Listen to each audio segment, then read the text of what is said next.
Mom, what's that over there? My daughter asked as we returned home from my parents' house.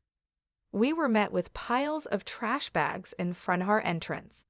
As we got closer, I realized these bags contained our belongings, thrown together carelessly like trash. Confused, I exclaimed, "What's this?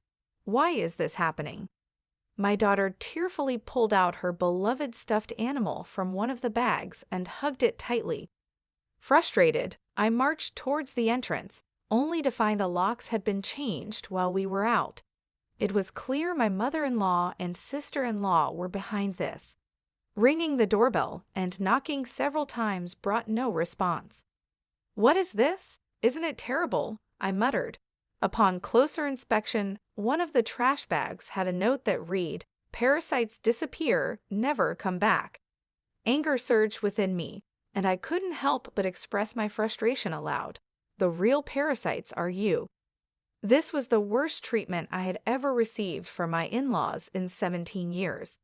It was unbearable that they were making my daughter feel this way too. My patience exhausted, boiling with anger, I loaded our belongings into the car, and we returned to my parents' house. "I will never come back to this house again," I declared. "I'm looking forward to seeing what happens to the parasites when their host is gone." My name is Olivia. I am currently 45 years old. I live with my husband, daughter, and my husband's mother and sister. I can't say we live happily. I work from home, but this house is never peaceful. The issue lies with my mother-in-law and sister-in-law, Hannah. They have disliked and ignored me for over 12 years. As my daughter Megan grew up, it bothered me less and less. I mainly work as a personal consultant. I started as a fortune teller, but as my blog became popular, I began getting more questions about attracting customers.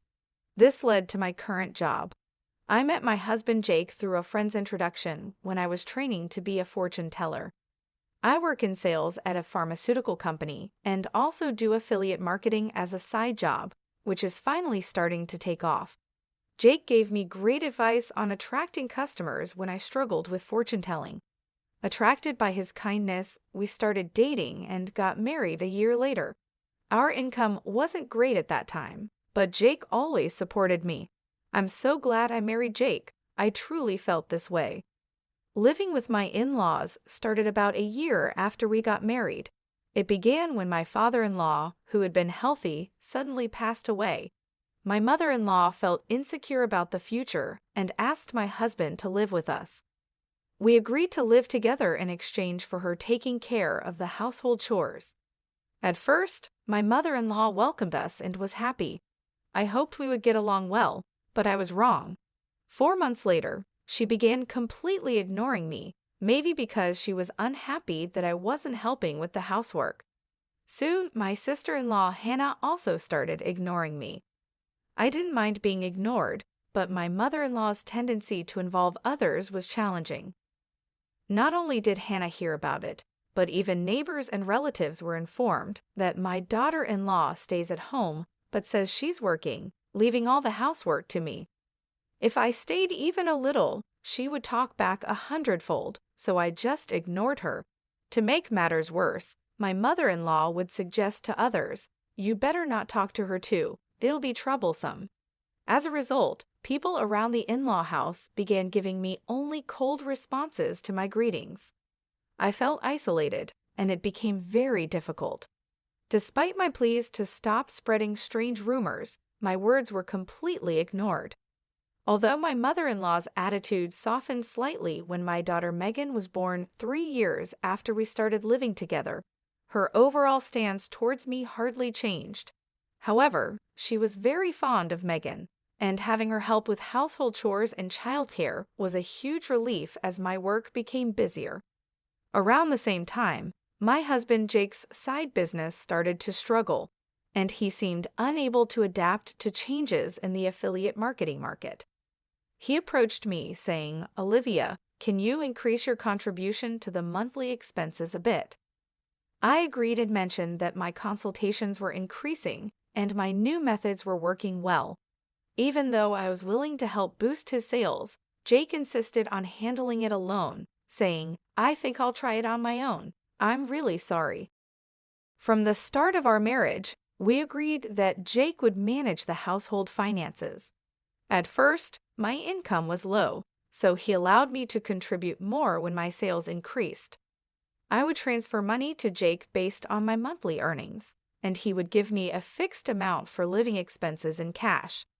Initially, I could only contribute $300, but now I could transfer up to $3,000, though not every month. I could contribute more if I dipped into savings. I knew Jake was struggling with his side business, but his pride kept him from asking for my help. He started spending more time at caves after work, coming home later and later. When Megan was about 5, Hannah got married and moved out. Since she lived nearby, she often brought her son Frank to our house during the day. When Frank turned 1, Hannah said she wanted to start a part-time job, and my mother-in-law happily offered to take care of him until the evening. Hannah was grateful, saying, "Thank you, I'm so happy." As my mother-in-law started caring for Frank at home, she became very fond of him and began being cold towards Megan. When they fought, my mother-in-law would scold Megan and compare her unfavorably to Frank. Over time, Megan started playing near me and began to dislike my mother-in-law's behavior. I spoke up, saying, "Talk to your mother. Megan and Frank are both her grandchildren. She should treat them the same." Megan is already a big sister in elementary school.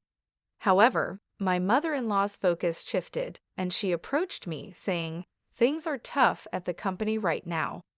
We might not get bonuses, so could you contribute a bit more?"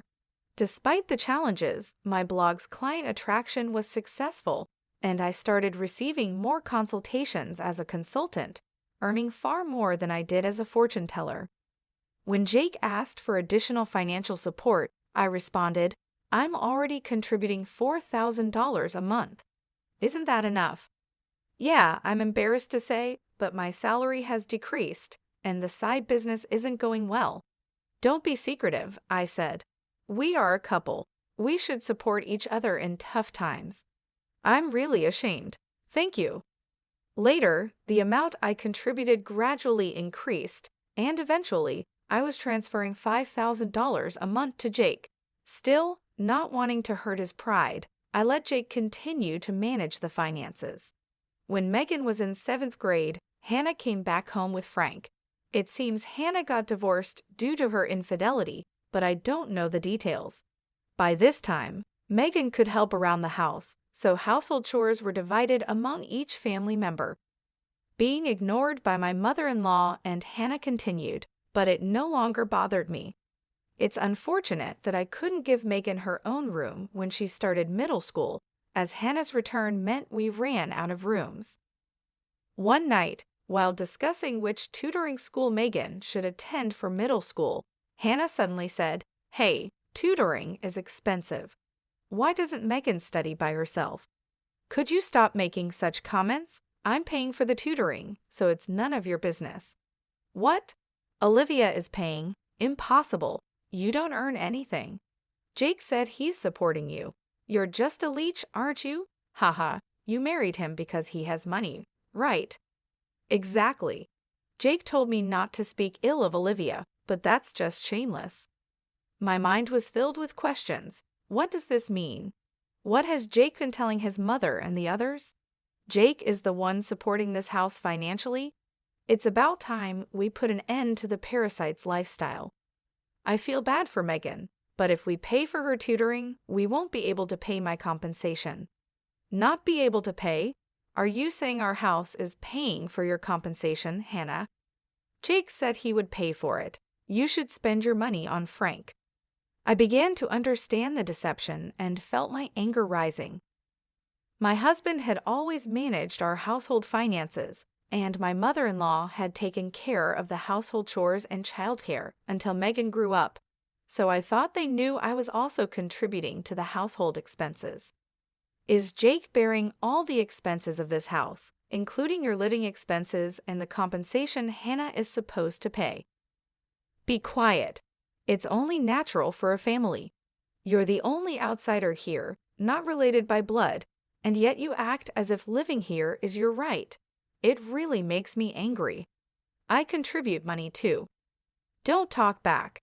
What you contribute is barely enough for your own food expenses. You hardly have any income, and yet you're so arrogant. I could feel my body trembling with anger. I could see Megan on the side, looking like she might cry. I knew Jake had a lot of pride, but I never thought it would be this bad. In the beginning, Jake was paying for the living expenses and pocket money for my mother-in-law and Hannah, but I had started contributing as well.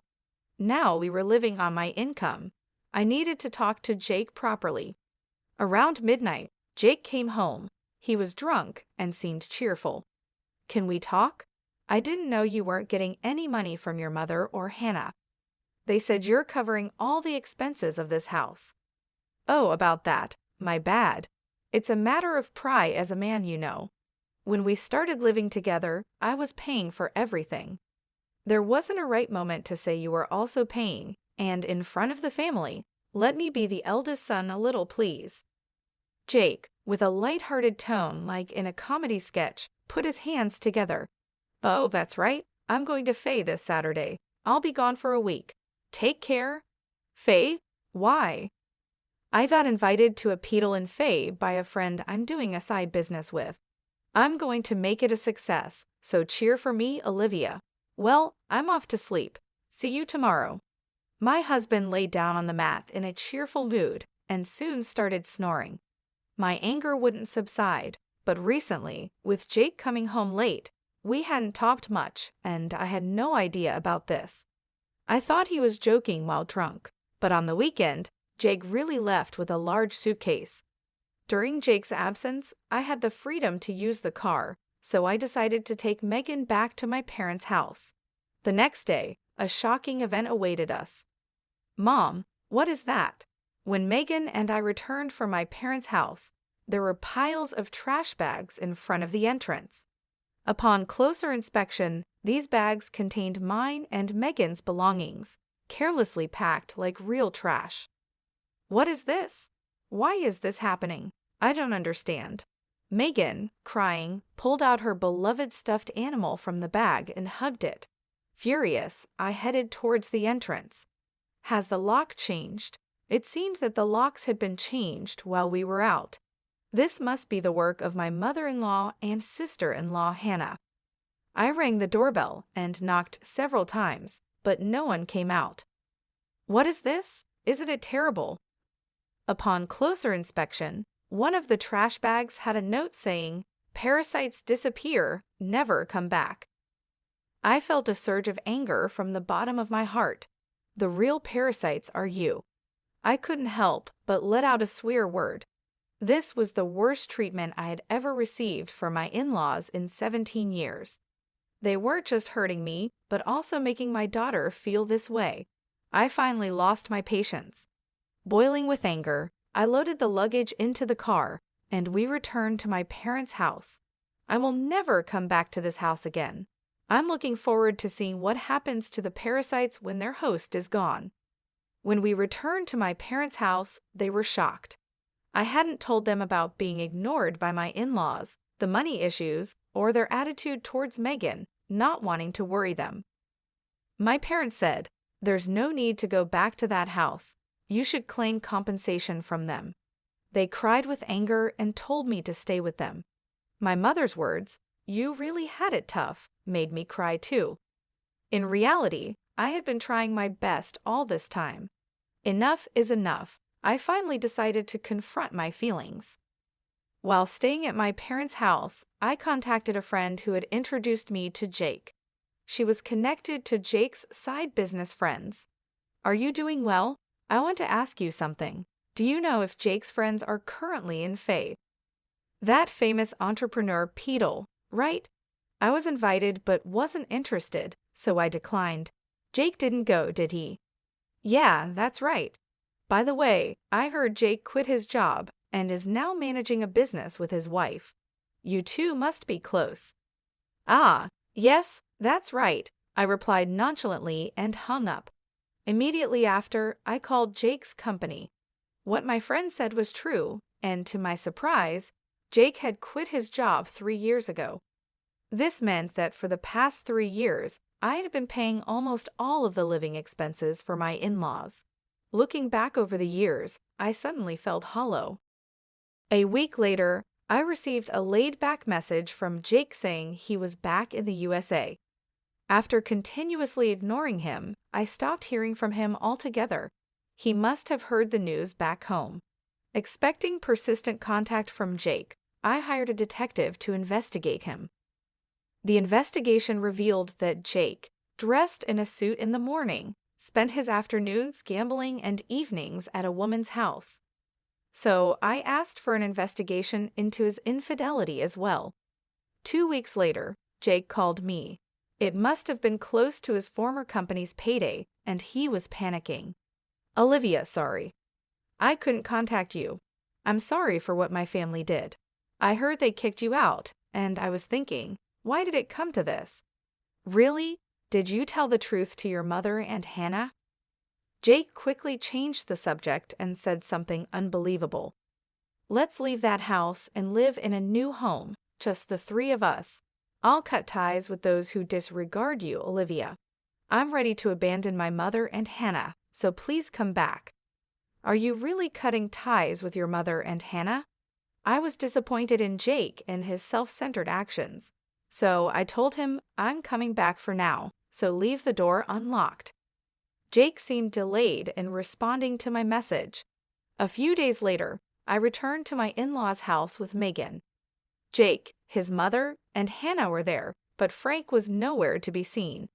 I was relieved that Frank didn't have to witness the adults' ugly arguments. When Jake made some remarks, I ignored the displeased pair and took out a divorce form from my bag. I confronted the surprised Jake. I heard you quit your job without telling me. Since we're supposedly managing a business together, does that mean the $5,000 I've been transferring every month was actually your salary? Jake tried to excuse himself. No, that's not it. I told you the business was in trouble, right? So I decided to quit before getting fired. Really? I heard you quit 3 years ago, right?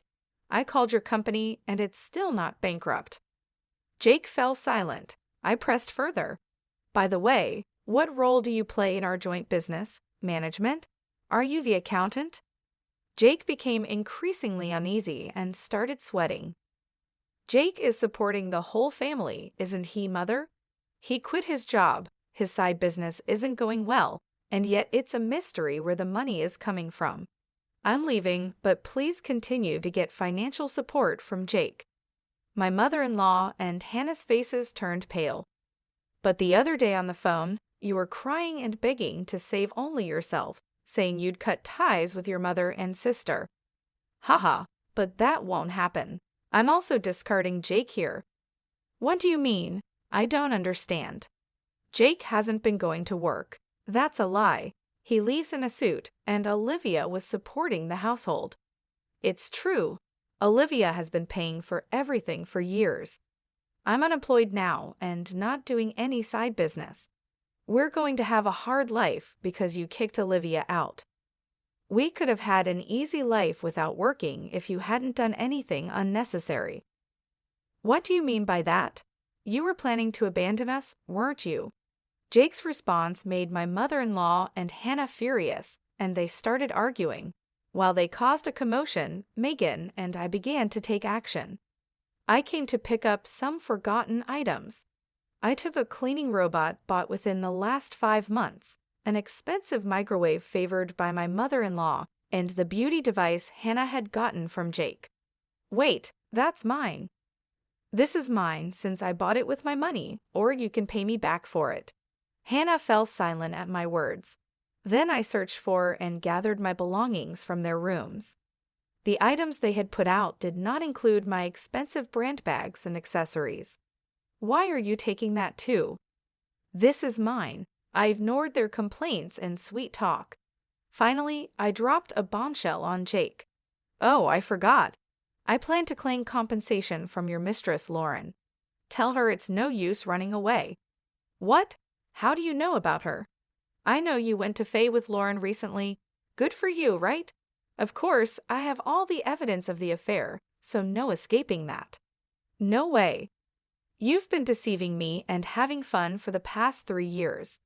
I'll be claiming compensation for the affair, child support for Megan, and oh, you were secretly paying Hannah's compensation too. I'll be claiming that back as well. As I prepared to leave, my mother-in-law and Hannah desperately tried to stop me. I was wrong, Olivia. I'm sorry. We just believed what Jake said. We can't live without you. We'll do anything. Please help us. I can't pay you back for the compensation. I'm sorry too. I apologize for everything. You'll forgive us, right? I couldn't help but laugh at their foolish faces.